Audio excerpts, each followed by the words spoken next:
கொஞ்சம் ரெக்கார்ட் பண்ணிக்கிறேன். Sure. Business தொடங்கணும்னு உங்களுக்கு எப்படி ஒரு எண்ணம் வந்துச்சு? அவன் வேலையை விட்டான், என் வேலையை விட வச்சான். பிஸ்னஸ் வேறு ஆரம்பிக்கணும்னு சொன்னான். ஒரு ஃப்ரெண்டுக்கு ஹெல்ப் பண்ணுறதோட இன்னொரு ஃப்ரெண்டுக்கு என்ன வேலை? பிஸ்னஸ் மேன் ஆகிட்டோம். டேய், வழக்கமாக எதாவது எக்ஸ்ட்ரா சொல்வியே, சொல்லு. ஷோ, ஏன் பொண்டாட்டியா நான் சினிமா கூட்டு போகிறதுக்கு என் மேனேஜர் பெர்மிஷன் தரேன். டேய், ஃபுல் டைலாக் வேணும்டா, டைம் இல்லை, மேட்ருக்கு வா. சார், ஒரு தேர்ட் பர்சன் வந்து என் லைஃப்பை டிசைட் பண்ணுறதுல எனக்கு இஷ்டம் இல்லை. அதனால நாங்கள் பிஸ்னஸ் மேன் ஆகிட்டோம். சார், மேரேஜ் மேட்ரிமோனி இதை ஏன் ஒரு டாக் ஷோவாக வச்சிங்க? சார், முக்கால்வாசி பேர் பிஇ, எம்பிபிஎஸ், எம்பிஏ, கும்பிஏ இதெல்லாம் எதுக்கு படிக்கிறாங்க? அறிவு வளர்த்துருக்கா? கிடையவே கிடையாது. நாளைக்கு கல்யாணம் பண்ணுறதுக்காக. It's a fact. நீங்கள் நம்பலனாலும் இட்ஸ் அ ஃபேக்ட். இதெல்லாம் ஒரு டார்கெட்டா சார்? சார், மேரேஜோட எக்ஸ்பெக்டேஷன்ஸே ஒரு அன்ரீசனபிளாக இருக்குது. அதனால அது டிவோர்ஸில் போய் முடியுது. நீங்கள் வேணா ஒரு கோர்ட்டில் போய் பாருங்களேன், ஒரு நாளைக்கு எவ்வளோ டிவோர்ஸ் கேஸ் வருதுன்னு. நீங்கள் கவுண்ட் பண்ணி முடிக்கிறதுக்குள்ளே 100 கேஸ் வந்துடும். சார், இன்னைக்கு இருக்கிற பாதி இளைஞர்கள் வந்து ஒரு கோல் இல்லாமல் ஃபோக்கஸ் இல்லாமல் இருக்கிறாங்க.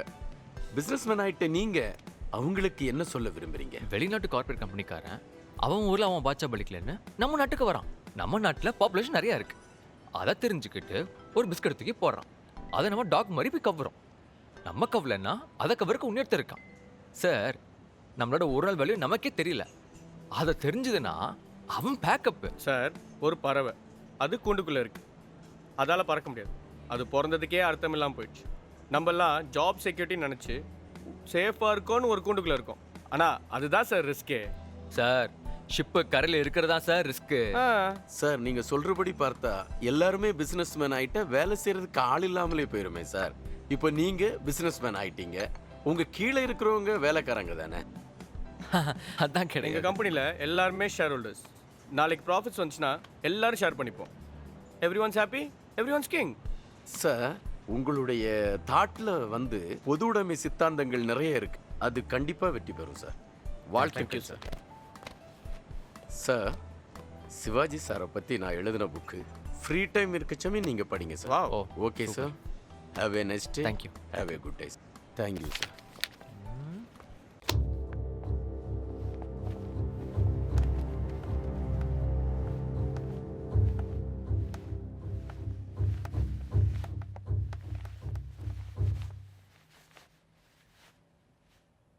Sit down.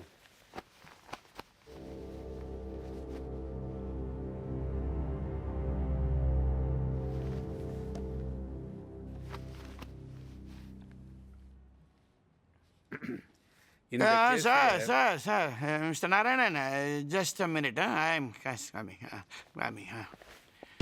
நீங்கள் இந்த கேஸ் முடிஞ்சிட்டதா நினைக்காதீங்க. நான் சிலதெல்லாம் சொல்ல வேண்டியிருக்கு.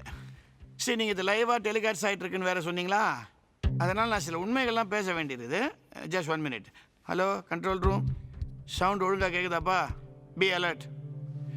யூசி, இந்த கேஸை நான் ஏதோ நிறைய தப்பு பண்ணி ஏதோ ஃப்ராட் பண்ணிகிட்ருக்கேன்ற மாதிரி வெளியில் நெகட்டிவாக ப்ரொஜெக்ட் ஆகிட்டுருக்கு. பட் ஒரு விஷயம் தெரியுமா? இந்த கேஸை மட்டும் இல்லை, நான் இது வரைக்கும் ஜெயித்த 90% கேஸில் இந்த மாதிரி ஃப்ராடு பண்ணி தான் நான் ஜெயிச்சிருக்கேன். ஏன் நீங்களே 2-3 கேஸில் எனக்கு ஃபேவரபுளாக ஜட்ஜ்மெண்ட் கொடுத்துருக்கீங்களே, அது உங்களுக்கே தெரியாது. இப்போ ஒன்றும் மாற்ற முடியாது. இப்போ இந்த சூட் கேஸில் என்ன இருக்குன்னு தெரியுமா? நான் இத்தனை வருஷமாக ஃப்ராடு பண்ணி ஜெயிச்ச அந்த கேசஸோட எவிடன்ஸ் பூரா இதில் இருக்குது. நான் இதை கோர்ட்டுக்கு ஹேண்ட் ஓவர் பண்ணிடுறேன்.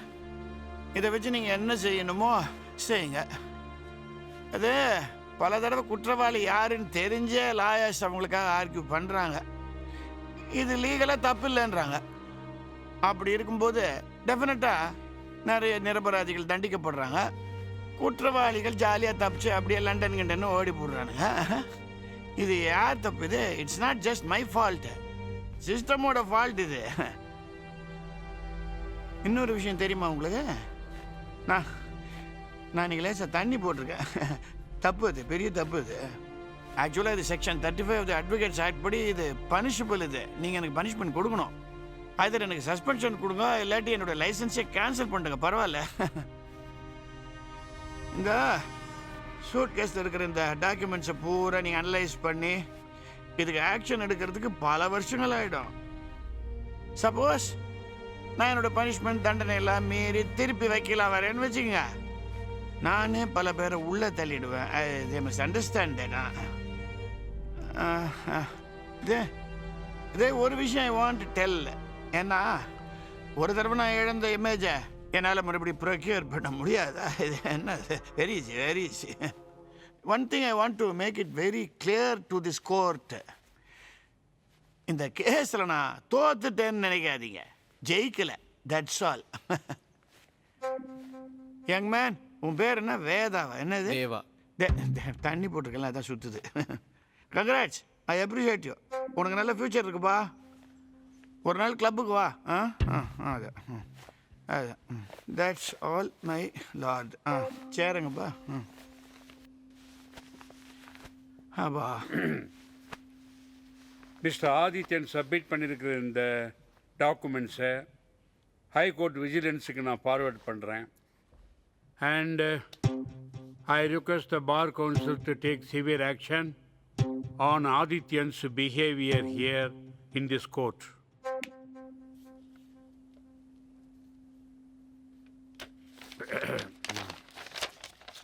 இந்த கேஸில் ஒரு முக்கியமான விஷயத்தை நான் பார்த்தேன்.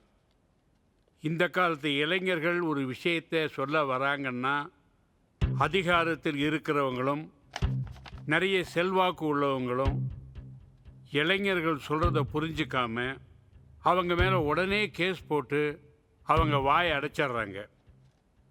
இளைஞர்களுடைய அபிப்பிராயத்தை சொல்ல விடுங்க ஐயா. அப்படி பண்ணலன்னா இந்த நிலை மாறாது. இப்போ இந்த கேஸோட நிலைமையை நான் சொல்கிறேன். Case dismissed.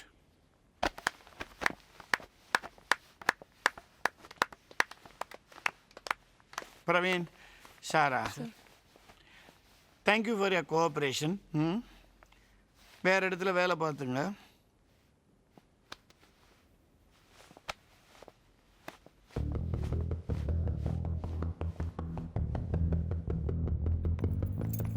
டே சூர்யா, சீசன் 1 முடிஞ்சிடுச்சு, கேஸும் ஜெயிச்சிட்டோம், த்ரில்லு தீந்துடுச்சு. புதுசாக ஏதாவது பிரச்சனை பண்ணலாமா? வெயிட், ம் சீசன் 2 ம் இந்தியாவில் மெடிக்கல் சயின்ஸ் அட்வான்ஸ் ஆயிடுச்சுன்னு சொல்கிறாங்க. ஆமாம். அப்படின்னா ஹாஸ்பிட்டலில் கூட்டம் கம்மியாக இருக்கணும். அப்போது எங்கேயோ தப்பு நடக்குது.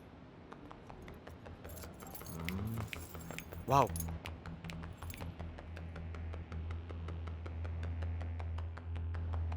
நாங்கள் கால் பண்ணி டாக் ஷோ பண்ணதான் எங்கள் மேலே கேஸ் போடுறாங்க. பட் அந்த கேஸ் நாங்கள் ஜெயிச்சிட்டோம். போட்ட கேஸ் எல்லாம் பூட்ட கேஸ் ஆயிடுது. ஃபார்மர் மாப்பிளைக்கெல்லாம் டிமாண்ட் ஜாஸ்தி ஆச்சுன்னு ஃபீல் பண்ண ஃபாரின் மாப்பிளைக்கெல்லாம் ஃபிட்ஸ் வந்துருச்சு.